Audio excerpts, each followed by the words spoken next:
पूछ रहे हैं। अब बोलिए सर, क्या बोल रहे हैं? आपका नाम क्या है? मेरा नाम राजीव है और मैं अभी ऑनलाइन है कि उनका? हाँ, ऑनलाइन नहीं है। अच्छा, ऑनलाइन नहीं है। मेरा सवाल मैं दिख रही हूँ, आपको नहीं दिख रही? आपको अब अभी दिखना शुरू हुआ। तो मैं ये सवाल ये पूछ रहे हैं कि जो लंबी गहरी सांस लेकर के याद करने की बात कर रहे हैं, क्या सिर्फ अवेयरनेस ऑफ ब्रीथ को कंटिन्यू करने से काम नहीं चलेगा? लंबा लंबा सांस लेना जरूरी है क्या? मतलब मेरा मतलब लंबा गहरा सांस इसीलिए। हाँ बोलिए, पहले आप पूरा बात बोल लीजिए। हाँ, मेरा बात यही है कि वो लंबा लंबा सांस लेना, या फिर हम उसको अवेयर में रखें कि सांस हम ले रहे हैं, छोड़ रहे हैं, उसी का अवेयरनेस को कंटिन्यू करें, तो क्या उससे फायदा नहीं होगा?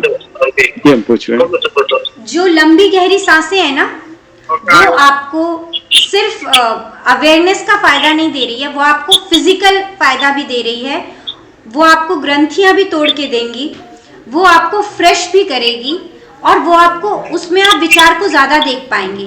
और जो आप नॉर्मल सांसें ले रहे हैं उनके साथ आपके जो विचारों का कनेक्शन है ना, वो बैठ चुका है। विचारों का कनेक्शन बैठ जाने का मतलब है, क्योंकि हम एक नॉर्मल उसमें चल रहे हैं, विचारों ने उसके साथ एडजस्टमेंट बना लिया है। तो आप सांसों के साथ जो विचारों का जब एडजस्टमेंट तेज होता है, तेज क्या होता है, हो ही गया है हम लोगों का जनरली, तो वो विचार चलते रहेंगे सांसों के साथ। आप बहुत देर टिक नहीं पाएंगे केवल नॉर्मल सांसों को देखने में। वैसे डीप ब्रीदिंग में भी नहीं टिक पाएंगे, तो नॉर्मल में बिल्कुल भी नहीं टिक पाएंगे, और उसके साथ जो विचार चलेंगे नॉर्मल में, वो आप फिर देख नहीं पाएंगे, फिर आप उनके साथ बहुत तेजी से बहेंगे। और जब डीप ब्रीदिंग लेंगे, उसमें जो विचार दिखेंगे वो विचार नहीं टिक पाएंगे। फिर समझ रहे हैं मैं क्या बोलना चाह रही हूँ? कि नॉर्मल जब आप नॉर्मल ब्रीदिंग के साथ जब अवेयरनेस साधने की कोशिश करेंगे, तो अवेयरनेस उससे भी सधेगी, लेकिन उसमें बह जाने का चांसेस ज्यादा है, जब क्योंकि विचारों का एडजस्टमेंट उसके साथ हो चुका है। विचारों का एडजस्टमेंट उसके साथ हो चुका है, तो विचार आएंगे, उसके साथ आप बह जाइएगा, आप विचारों को देख नहीं पाइएगा अलग होकर। और जब आप गहरी सांसें लेते हैं, तो आप विचार क्योंकि उनके साथ एडजस्टेड नहीं है, विचार जब तक अपना एडजस्टमेंट बिठाने की कोशिश करेंगे, तब तक आप उनको देख पाएंगे कि विचार चल रहे हैं, और जब आप देख पाएंगे तब तक वो जाएंगे। तो ये अंतर है। वैसे करने के लिए आप नॉर्मल सांसों के साथ, विपस्सना में वही किया जाता है, लेकिन उसके साथ भी विपस्सना करने के लिए पहले पूरी तैयारी बिठाई जाती है, तब नॉर्मल सांसों को देखा जाता है। क्योंकि विपस्सना भी जब हम करते हैं तो पहले बॉडी, फिर विचार, फिर सांसें, इस तरह से हम जाते हैं, लेयर बाय लेयर जाते हैं। तो वो लेयर बाय लेयर तो हम दिन भर कर नहीं रहे हैं, इसीलिए गहरी सांसों के बहुत सारे और भी फायदे, मतलब अनगिनत फायदे हैं गहरी सांसों के। और हमारी जो लयबद्धता है हमारी सांसों के साथ, वो टूट चुकी है। हम ध्यान में भी बैठते हैं, हमारी सांसें नाभि से आनी चाहिए, लेकिन नाभि तक नहीं पहुंचती हैं, सांसें यहीं से लौट जाती हैं। इसीलिए हमारा ध्यान जितना गहरा होना चाहिए उतना गहरा नहीं हो पाता। और ये गहरी सांसें लेने की जो आदत हम डालेंगे दिन भर, तब हम ध्यान में बैठेंगे तो हमारी सांसें गहरी रहेंगी, और गहरी सांसें होंगी तो आप भीतर अपने प्रवेश कर पाएंगे। ध्यान में हमको गहरी सांसें नहीं लेनी है, उस टाइम हमको गहरी सांसों पे जोर नहीं देना है, उस टाइम हमको नॉर्मल होना है दिन भर। इसीलिए हमने प्रैक्टिस की कि ध्यान के समय नेचुरली गहरी सांसें हो, ये कोशिश है। हाँ, तो पूरी गहरी सांस छोड़ना है, उस तरह से याद रखना है, जितना छोड़ सकें छोड़ें, या जितना ले सकें लें। एक चीज पर ध्यान दीजिए, दोनों पे ध्यान देंगे तो फिर अटक जाएंगे। या तो आपको किस में कंफर्ट है, अगर आपको सांस छोड़ने में कंफर्ट है तो आप अपना ध्यान सांस छोड़ने पे दीजिए, धीरे धीरे धीरे धीरे छोड़ दीजिए, नेचुरली ऑटोमेटिकली आ जाएगा। या आपका कंफर्ट है सांस लेने में, तो धीरे धीरे धीरे धीरे गहरी सांसें लीजिए, उसको रोकिए, फिर अपने आप ही वो छूट जाएगा। ध्यान एक चीज पे देना, या तो सांस लेने पर या छोड़ने पर। एक चीज को गहरा आप करेंगे तो दूसरा अपने आप हो जाएगा। दोनों पे ध्यान देंगे तो फिर फंस जाएंगे, फिर हो नहीं पाएगा। एक चीज पे या तो गहरा छोड़िए या गहरा लीजिए, क्योंकि मैं गहरा छोड़ती हूँ, वो आ जाती है गहरी ऑटोमेटिकली और एकदम नाभि से खिंच के आती है। जब आप पूरी सांस छोड़ देंगे ना डेलिबरेटली, तो नाभि तक पहुंचेगी ही सांस, जब आएगी तो पूरी नाभि तक पहुंचेगी।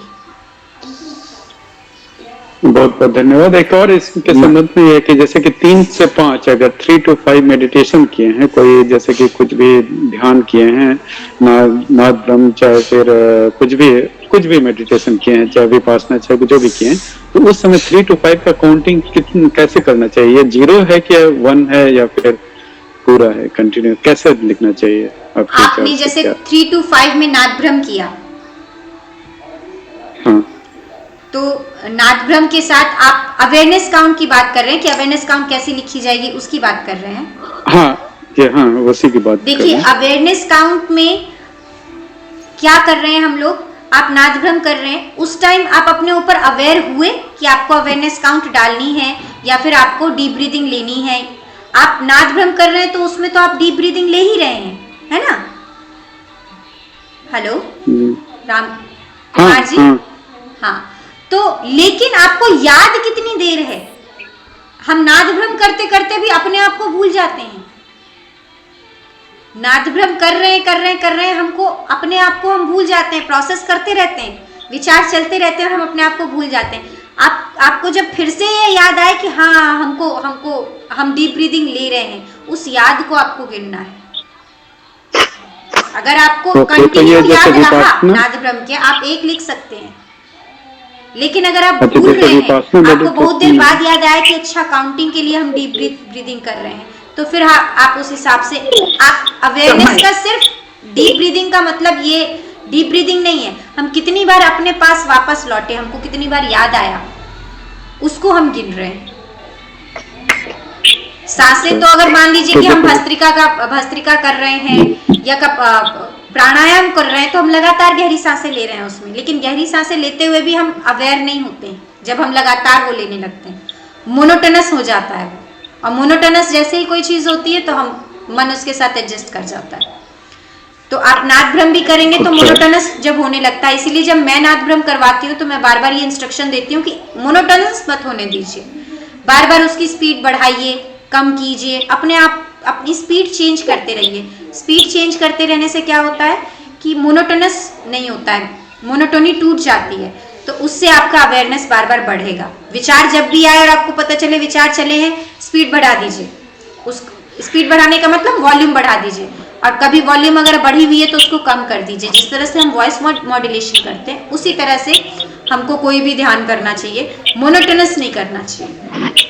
मेरा ये अनुभव है, मोनोटोनस करने के साथ, मोनोटोनस कुछ भी कर रहे हैं तो मन एडजस्ट कर जाता है, और उसके साथ विचार भी चलते रहेंगे, ध्यान भी चलते रहेगा, जितना आपको फायदा होना चाहिए उतना नहीं होगा। कुछ ध्यान में धीरे-धीरे सांस लेना, जैसे विपासना करते हो तो विपासना करते हुए धीरे धीरे सांस लेना, तो उसमें डिस्टर्ब तो नहीं करना है ना कि लंबा लंबा सांस लेना है। वो वाला विपसना डिस्टर्बेंस करने की चीज नहीं है। विपसना में थोड़ी भी सांस को डिस्टर्ब नहीं करना, एकदम नेचुरल सांसें देखनी है। अच्छा, जस्ट एक लास्ट क्वेश्चन और कि जो जैसे कि सुबह 10 बजे से अगर शाम को 4 बजे तक काउंट करें, तो उसके लिए किस तरह का एड महसूस करते हैं? कोई चीज का सहारा लेते हैं, कोई पेन पेंसिल की कितनी बार याद पड़ा, या फिर जस्ट अपने अंदाज से लिखते हैं कि 10 से 4 तक कितनी बार याद पड़ा? नहीं, मुझे मान लीजिए कि अभी कितने बज रहे हैं, 8 बज रहे हैं, अभी मुझे याद आया गहरी सांसें लेनी है, मैंने शुरू कर दिया, तो मैंने उसको 1 गिना। तो 1 गिना, जब आप गहरी सांसें लेके मतलब डेलिबरेटली गहरी सांसें लेकर गिनेंगे तो वो आपको याद रहेगा 1। अगर आपको गिनती याद ही नहीं रह रही है तो आप होश में आए नहीं, वो आपको गिनती याद रहेगी कि आपने 1 बजे लिया था, अगर आप होश में उस गिनती को करेंगे। फिर जब आपको अवेयरनेस आएगी और फिर आप डीप ब्रीथिंग लेंगे, आपको याद रहेगा कि हाँ आपने ली है डीप ब्रीथिंग, उसी गिनती को लिखिए जो आपको याद रहे, और आप सीधे मोबाइल पे उसको टाइप कीजिए, उसको कहीं मत लिखिए, पेंसिल से लिखना नहीं है उसको, कहीं पर भी कहीं नोट नहीं करना है। दिमाग में जो नोट हो पाया वही अवेयरनेस है, अगर दिमाग में नोट नहीं हो पाया तो अवेयरनेस नहीं है। फिर 1 ही लिखिए आप, कोई बात नहीं कि आपको याद आया, 1 तो जरूर याद आता है। जब आप लिखने जाते हो उस टाइम तो गहरी सांसें आप ले ही लेते हो। जैसे कार्यालय में सुबह 9 से 5 बजे तक मोबाइल जनरली अलाउड नहीं रहता है, Allowed तो नहीं है, वो ठीक मतलब है। अपनी याददाश्त से कितनी बार आए वही लिखेंगे ना, 9 से 5। हाँ बिल्कुल, 9 से 5 बजे तक एक बार आपने लिख दिया कि हाँ आपको इतनी बार याद आया। अच्छा, ओके ओके, धन्यवाद धन्यवाद, मेरे सवाल बहुत बहुत धन्यवाद। मैं कह रहा हूँ कि देखिए आज बड़ा अच्छा लग रहा है मुझे, मतलब ज्यादातर